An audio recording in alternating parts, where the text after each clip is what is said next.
It's time for today's travel and cruise industry news. With the latest from travel and cruises around the world, here's your host, Chillie Falls.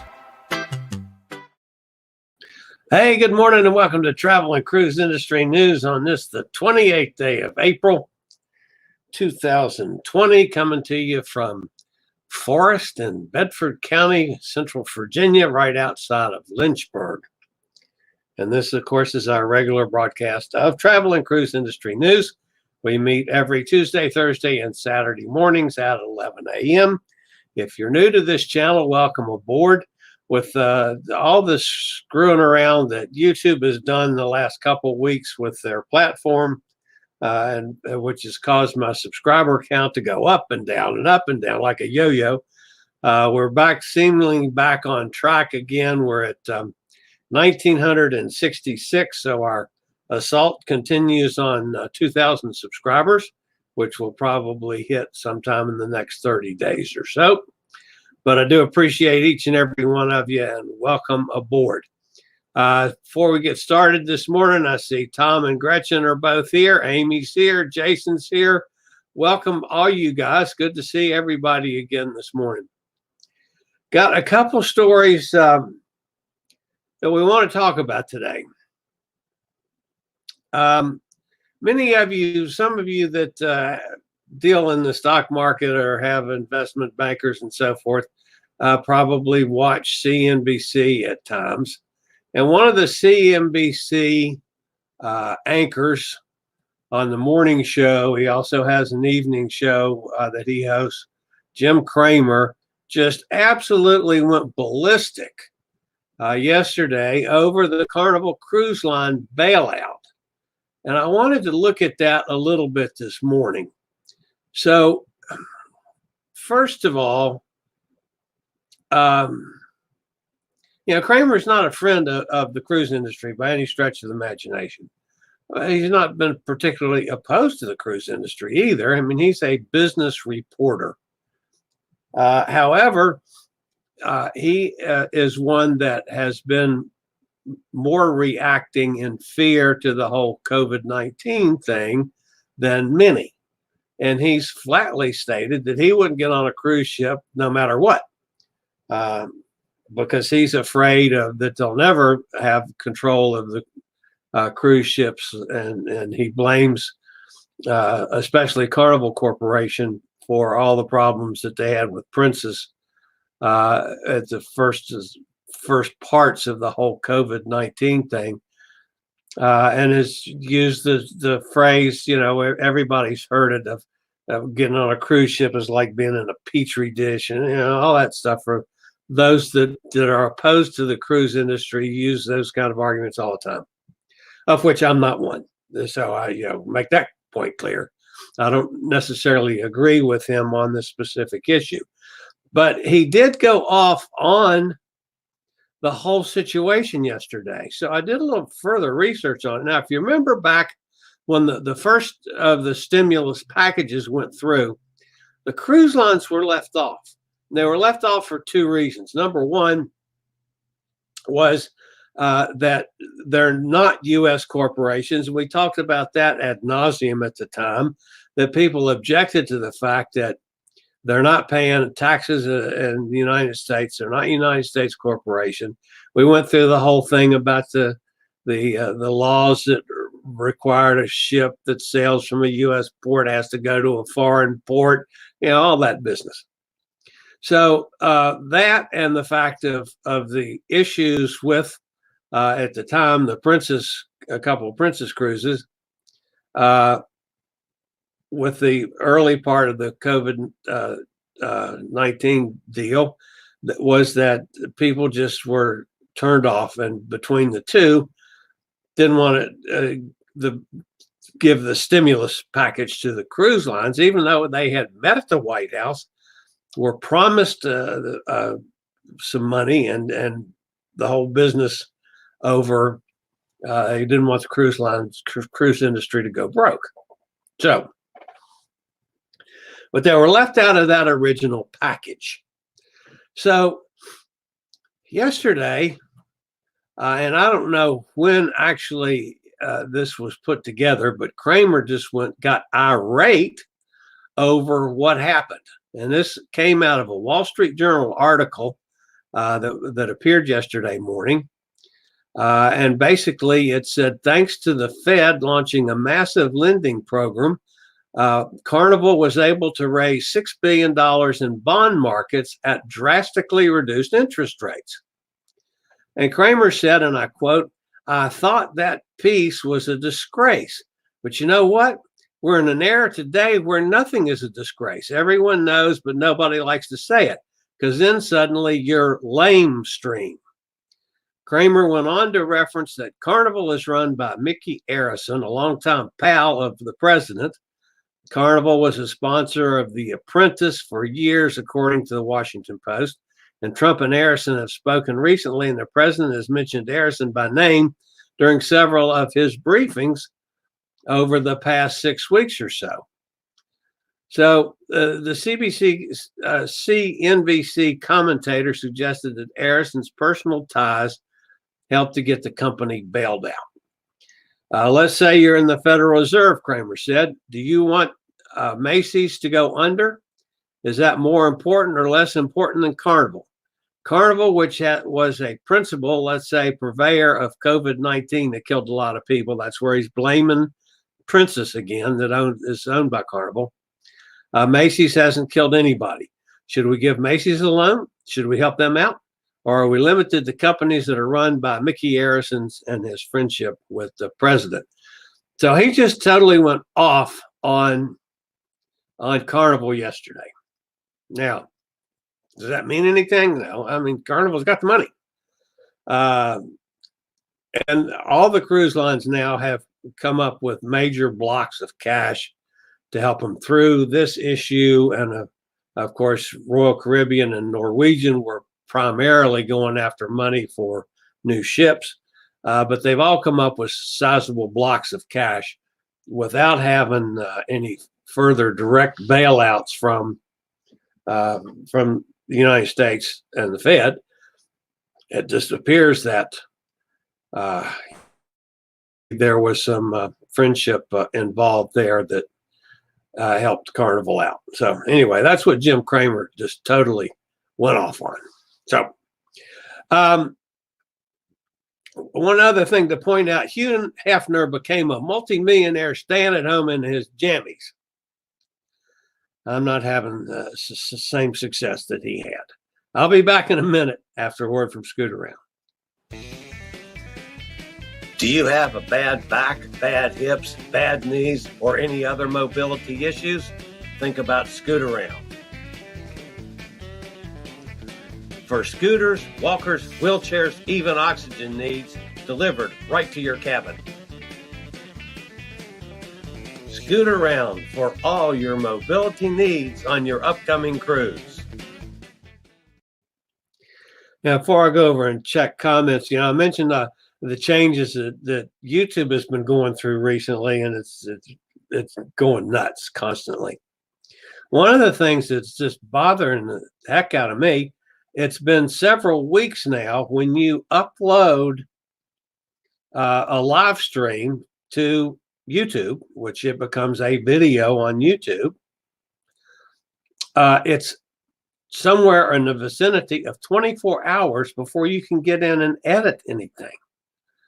So like, I had end screens and cards that promote other videos and so forth throughout all of my videos over there as part of my marketing structure.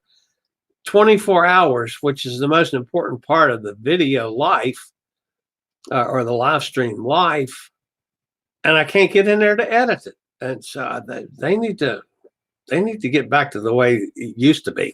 So, all right, let's see what we got in the way of some comments here before I go to some other stories.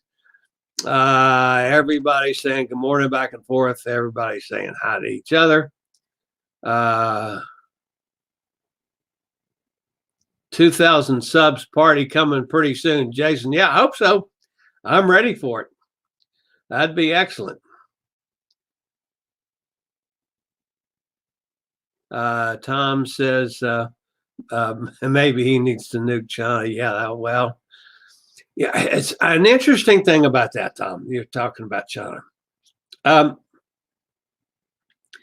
The latest testing that's come out of primarily from New York's testing when they started doing the antibody tests, and they've come up with some further information now that when the president shut down China, and everybody was complaining that he was wrong, and clearly he was right to shut down China when he did, cut off all the transportation back in January.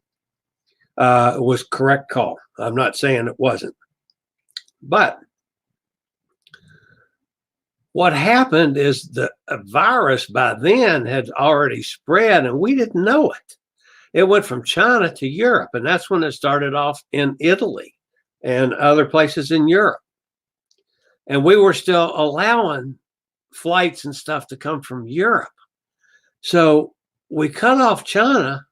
So that cut off a great deal of the virus coming into this country, but we didn't cut off Europe that quickly. And so it came in that way. And that's why New York, New Jersey, Connecticut, they ended up with such a major hotspot. That was all stuff that came in from Europe instead of China. So, and again, I'm not blaming the Europeans any more than I can blame China. Of course, I can blame China because they weren't honest about it. But I mean, Europe that's a whole different story. So it's just a bad situation. Now, going ahead from that, folks, one of the things we got to remember is how we as a country are going to protect ourselves from other countries for the short term, at least. Are we going to start having flights, for instance, coming from European countries? All of them or part of them? Are we going to allow flights to come in from Asia? Are we going to wait and see what happens?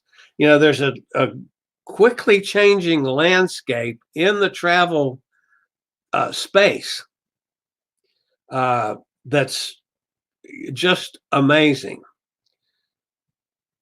The Emirates Air out of Dubai is now requiring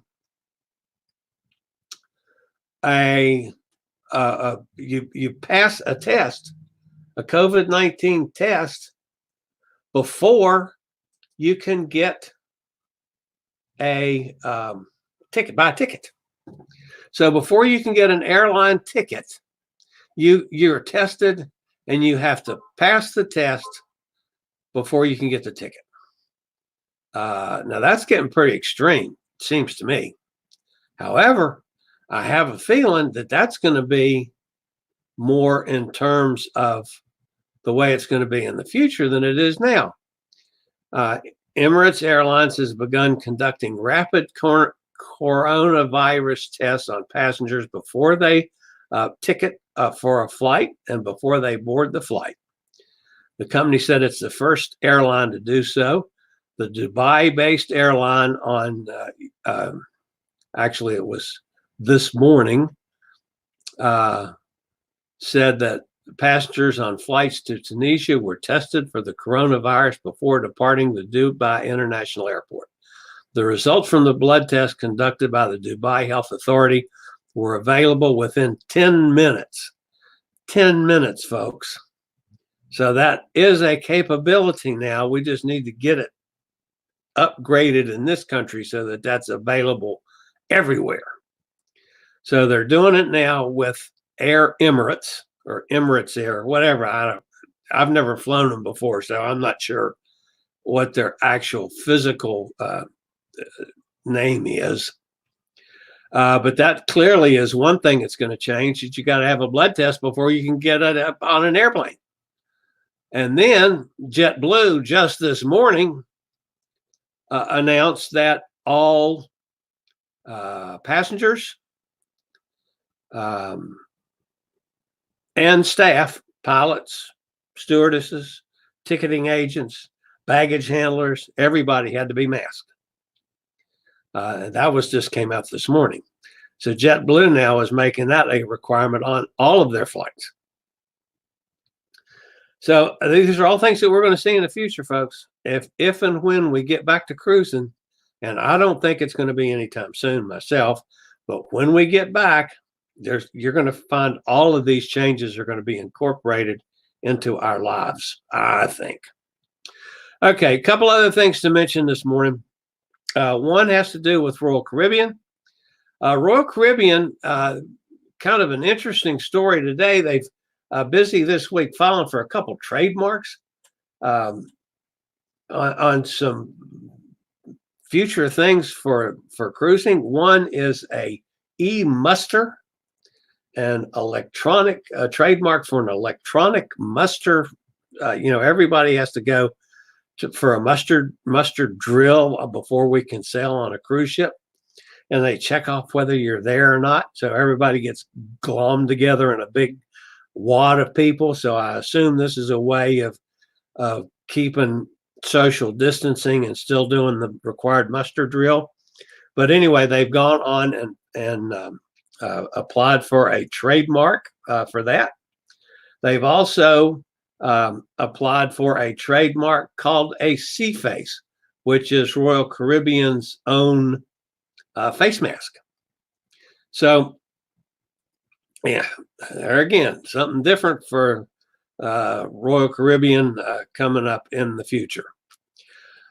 Those of you that do follow my website, we got another new cruise that was put up yesterday. It's the Zandam on a Panama Canal cruise out of San Diego.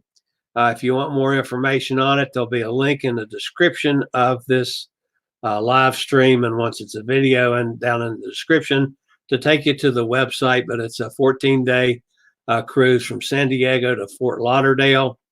Stops a couple places in Mexico, Costa Rica, Panama, goes through the canal, stops in Cartagena, Colombia, and then on to Fort Lauderdale. So another new cruise up on the website. I keep all the changes going with pricing and dates and so forth. Again, folks, I am using on my website, using the CDC guidelines on their, 100-day no sale order as the first dates that I'm using. However, I am not openly promoting cruises yet because I don't think that that's going to be it. I think we're going to have further problems with cruising. I think it's going to be a lot longer than July 24th. So, but at least that's all that I can indicate on my website at this point until I know better. But I'm not going to promote cruises, until I know for sure that those cruises are going to be going. So, but that's just me.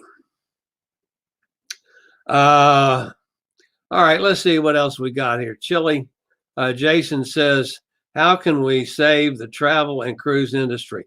Boy, I tell you what, I wish I could come up with a good answer to that one. I'm just not at all sure how much of a change we're going to see. I just think I think what we're used to is gone. It's going to be totally different from now on. Gretchen, that would be great. Get a vacation and a clean bill of health. Yeah, well, there's a lot to be said from that, especially if you're my age. They're talking about senior citizens have to have a doctor's note. So you have to pass a physical. Not only do you have to test, negative for COVID-19, but you have to have a certificate that says you're fit to cruise if you're, I think it's at 65 or older. Jason says that doesn't mean the 10-minute test is accurate. No, Jason, it doesn't. I know that there's something like 14 or 15 of those tests around, and all the CDC has approved so far as their accuracy is 4 of the 14 or something like that. Now, I don't know whether that's the others are inaccurate or whether they just haven't completed any testing yet. Obviously, those tests have got to be proven accurate for it to be doing any good. But still, and when an airline, Air Emirates, got to have a test before you can get on a plane. I wouldn't be surprised if we have to have a test before we can get on a boat, but that's just me. So, wonder how many positives were discovered. That's a very good question, Tom. And I don't have any results from the number of people that were turned away from Air Emirates because of the testing. That part of the story was not released, so can't answer that one, my friend. Lots of NCL ship movement today, Tom says. Tom follows ship movements all the time. A lot of the ships are busy now taking people home. And that was one of the things that the other story that I wanted to point out this morning. The Carnival Sunshine, and I was just checking. I thought I loaded a picture of the Sunshine, but I didn't. But the Carnival Sunshine has been docked in Charleston for, I don't know, a long time, quite a while. They had a real stink when the cruise industry was first shut down over COVID-19, basically shut down because they unloaded 2,000 passengers in Charleston, and all the South Carolinians got all bent out of shape because they were afraid that they had all the diseased people dumped in their lap without any approval. And that was before anybody knew how to handle this stuff, quite frankly. But anyway, there was a stink raised. So the Charleston folks were not happy with Carnival and with the Carnival Sunshine. So it was confirmed yesterday that the Carnival Sunshine has left Charleston. It's going to be sailing around out, basically working toward getting crew members back home to their home ports. I mean, she's still scheduled to go back to Charleston and sail out of Charleston whenever we get things done and back working again. But apparently the Carnival Sunshine is not going to be in Charleston to hang out like it has been for the last couple months. It points out another thing, folks. These cruise ships would not be sending ships all over the world taking their crew members back home if they were going to be sailing again in another month. They wouldn't be doing that. So that tells me that the cruise lines know that they're not going to be sailing anytime soon. I think they just haven't announced it yet, probably because they're trying to avoid giving away any more, returning any more money than they have to. My feelings on it. But I just have a feeling, we're going to be into the fall at least. And then it's going to be questionable whether they can attract anywhere near enough passengers on a cruise ship to come close to filling it up. These ships got to be full or close to it for the cruise lines to make any money. So I just have a feeling, guys, we're going to be a lot longer than we'd all like. So that's just my feelings. So, all right, guys, that's about it for this morning. As always, thanks for being with me. Tina Turtle, that's Tina Turtle back there in the background. She's always excited to see you guys. And of course, we'll be back on Saturday with travel and cruise industry news. And anything major happens in the travel and cruise industry between now and then, we'll immediately go live or get a video up, one or the other, and keep you guys apprised of what's happening at all times. And anyway, appreciate you being here. By the way, if you're new to this channel, make sure you subscribe at little down in the lower right hand corner. hit the bell notification so you'll be notified when we go live or when we post a new video. And we regularly post stuff on all facets of the travel and cruise industry, including cruise ships, ports of call, cruises themselves, my interview show called Chillie Chats, and of course, travel and cruise industry news. So that's it for this morning. I'll talk to you guys soon. Everybody stay safe, stay home, be happy, and be good. We'll see you soon. Thank you for watching today's travel and cruise industry news. Join us every Tuesday, Thursday, and Saturday morning at 11 a.m. Eastern for another episode. Travel and Cruise Industry News is a production of Chillie's Cruises.